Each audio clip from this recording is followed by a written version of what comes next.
सन्माननीय मार्गदर्शक सदस्य मेंबर रयत शिक्षण संस्था सातारा, आजच्या कार्यक्रमाचे प्रमुख वक्ते निखिल बाळासू साबळे, तसेच आजच्या कार्यक्रमाला सन्माननीय उपस्थिती श्री रमेश गमरे सर, शिक्षण विस्तार अधिकारी पंचायत समिती महातेज श्री विजय गमरे सर, केंद्र प्रमुख मार्गी, तसेच आजच्या कार्यक्रमाला उपस्थित सर्व पळशी ग्रामस्थ, तसेच आमच्या विद्यालयाचे माननीय मुख्याध्यापक श्री ननावरे सर आणि माझे सहकारी शिक्षक व विद्यार्थी,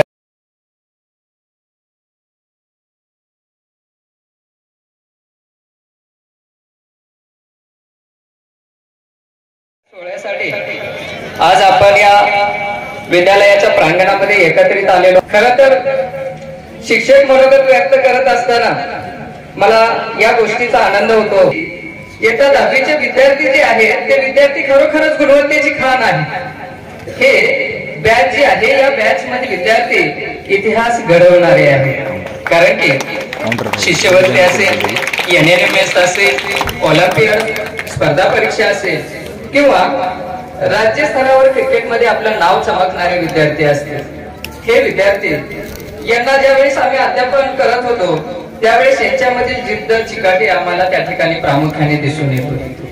त्याचबरोबर आमच्या विद्यालयाचे माननीय मुख्याध्यापक श्री ननावरे सर आम्हाला सांगायचे, अशी बॅच क्वचित त्या ठिकाणी मिळत असते, यांना चांगलं मार्गदर्शन करा, घडवा, कारण की पुन्हा असे विद्यार्थी कदाचित येतीलच असं नाही। कारण की 6 महिन्यानंतर माझी रिटायरमेंट आहे आणि मला या बॅच कडून खूप अशा अपेक्षा आहेत, कारण की शेवटचा निकाल जो आहे 10वीचा तो ही बॅच मला त्या ठिकाणी देणार आहे आणि निकाल मात्र त्या ठिकाणी चांगला लागला पाहिजे।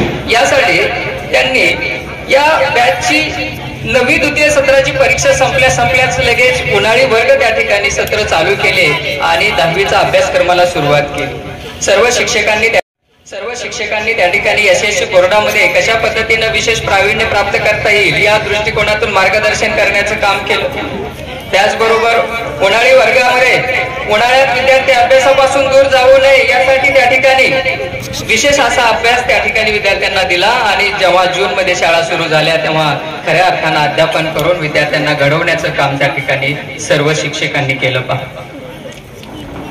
यामध्ये जे इंग्रजी, गणित आणि विज्ञान अशा विषयाचे त्या ठिकाणी काठीण्य पातळी असलेले विषय शिकवत असताना इंग्रजी विषयाच्या सौ पाटील मॅडम यांनी त्या ठिकाणी विद्यार्थ्यांना अत्यंत चांगल्या आणि सोप्या पद्धतीने इंग्रजी शिकवण्याचं काम केलं।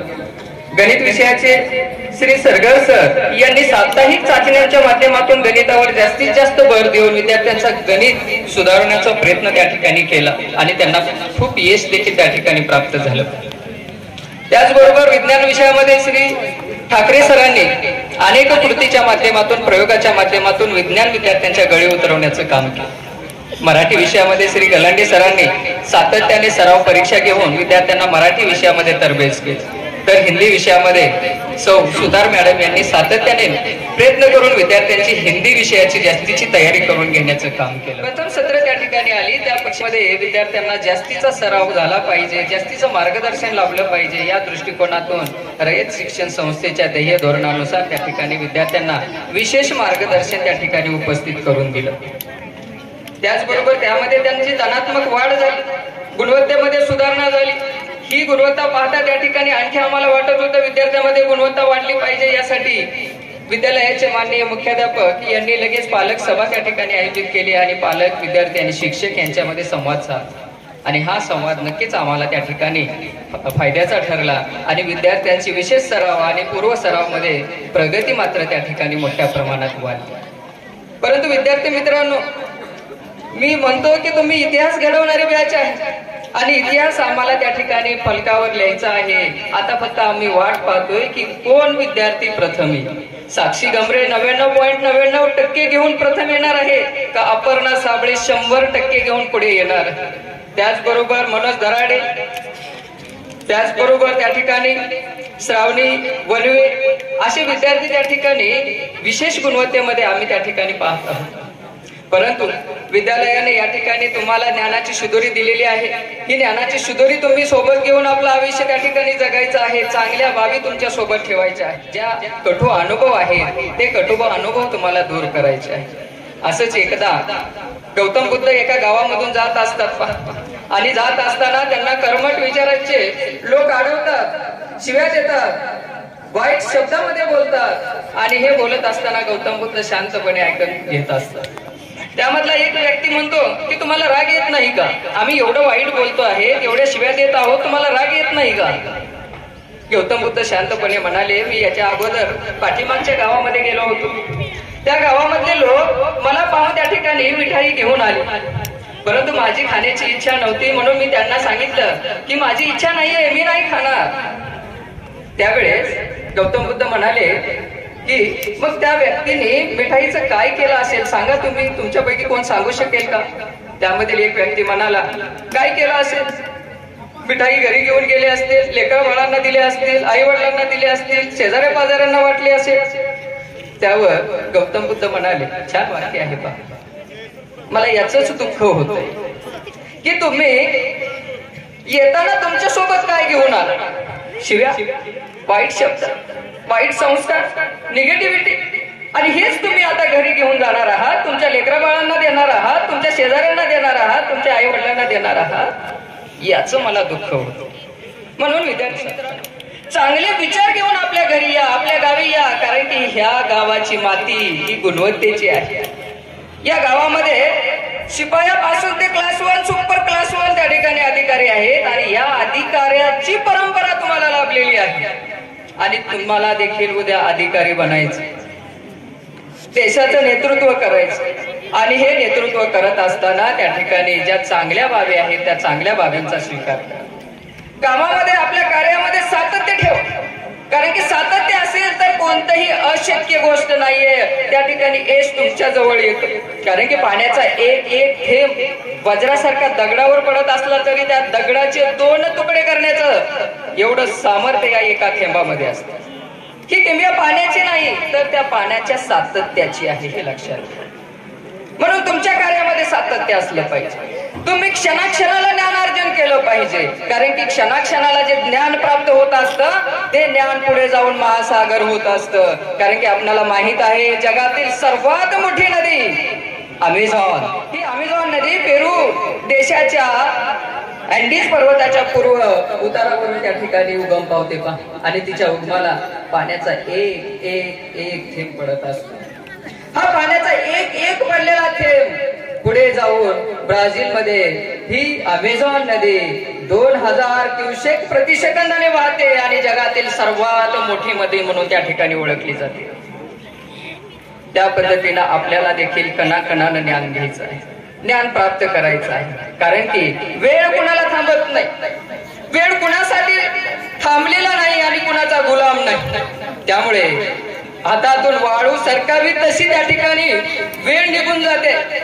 संधीचं सोनं तुम्ही केलं पाहिजे, कारण की वेळ एकदा हातातून निघून गेली, कुणाची उसनी घेता येत नाही, कुणाला उधार देखील देता येत नाही. कारण की वेळ फक्त आयुष्यात एकदाच येते, संधी आयुष्यात एकदाच येते आणि या संधीचं सोनं त्या ठिकाणी तुम्हाला करायचं आहे. आज जी SSC बोर्डाच्या परीक्षेला विद्यार्थी जाणार आहेत, परीक्षेला सामोरे जाणार आहेत, याला अडचण समजू नका, त्याला संधी म्हणून पहा आणि ती संधी स्वीकारा.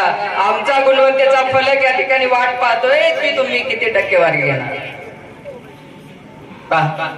एकदा बिल गेट्स जगातील सर्वात श्रीमंत व्यक्तीच्या यादीमध्ये त्यांचं नाव आहे.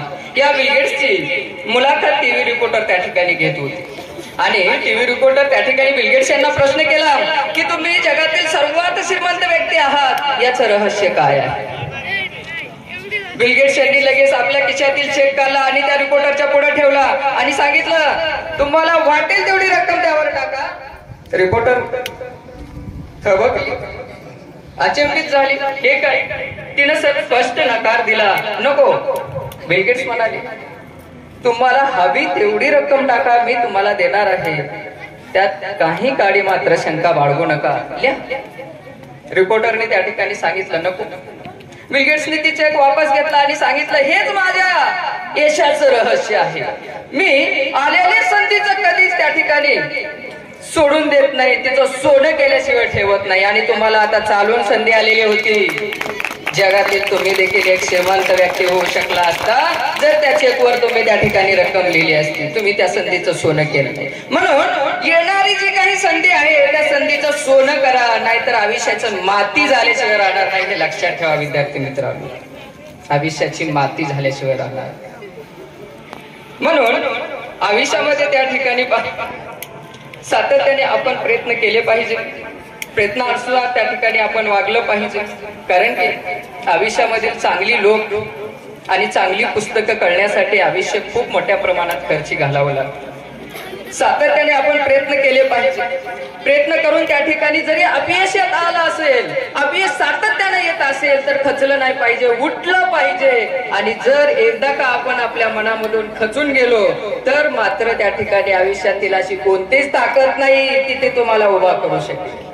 म्हणून ज्या ज्या वेळेस तुम्हाला त्या ठिकाणी अपयश येईल त्यावेळेस खचून जाऊ नका.